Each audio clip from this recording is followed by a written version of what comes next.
কুয়েট। এ নিয়ে আরও জানাতে যুক্ত হয়েছেন সহকর্মী রামিম চৌধুরী। রামিম, জানাবেন যে দীর্ঘদিন পর ক্লাস শুরু হলো, শিক্ষার্থী শিক্ষকরা একাডেমিকভাবে যে পিছিয়ে পড়া তা পুষিয়ে নেওয়ার নিয়ে কি বলছেন? সার্বিক পরিস্থিতি কেমন?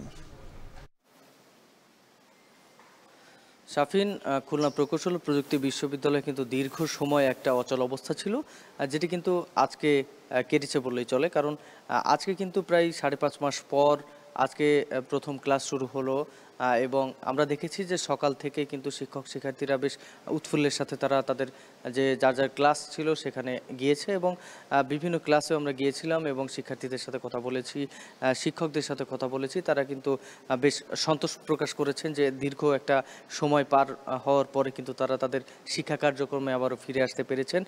সে কারণে অনেকেই বলছেন যে এই দীর্ঘ প্রায় 5.5 মাস বন্ধ থাকার ফলে কিন্তু এখানে একটি বড় ধরনের সমস্যার সৃষ্টি হয়েছে। বিশেষ করে যারা একেবারে শেষ ব্যাচের তারা কিন্তু বেশ বড় ধরনের সমস্যায় পড়েছে। বিশেষ করে আরও 5.5 মাস আগে কিন্তু এই শেষ ব্যাচের বের হয়ে যাওয়ার কথা ছিল, কিন্তু তারা কিন্তু এই সমস্যার কারণে বের হতে পারেনি, এবং তারা চাচ্ছেন যে আগামী 1 থেকে 2 মাসের মধ্যে যেন পরীক্ষা এবং ক্লাসগুলো এবং থিসিসগুলো শেষ করে তারা যেন আবারও তাদের যে মূল লক্ষ্য সেটিতে কিন্তু পৌঁছাতে পারে এবং তারা যেন চাকরি জীবনে ফিরতে পারে। এর পাশাপাশি অন্যান্য যে শ্রেণীগুলো রয়েছে, অন্যান্য যে তারা সবাই কিন্তু একই রকম অবস্থা, সবাই কিন্তু পিছিয়ে পড়েছে এই শিক্ষাক্ষেত্রে। এখানকার শিক্ষকরাও কিন্তু বলছেন যে দ্রুতই তারা যে বড় ধরনের একটি ফাঁকে তারা পড়েছে, সেই ফাঁকটা আবারও তারা পূরণ করে তারা নতুন করে তাদের যে শিক্ষা কার্যক্রম সেটি শুরু করেছেন।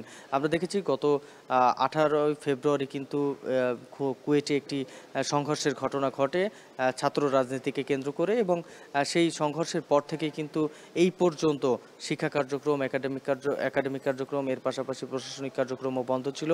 গত 5 মে কিন্তু শিক্ষা কার্যক্রমে ফেরার কথা থাকলেও কিন্তু শিক্ষকদের একটি আন্দোলনের মুখে পড়ে কিন্তু সেই ফেরার কার্যক্রম বন্ধ হয়ে যায়।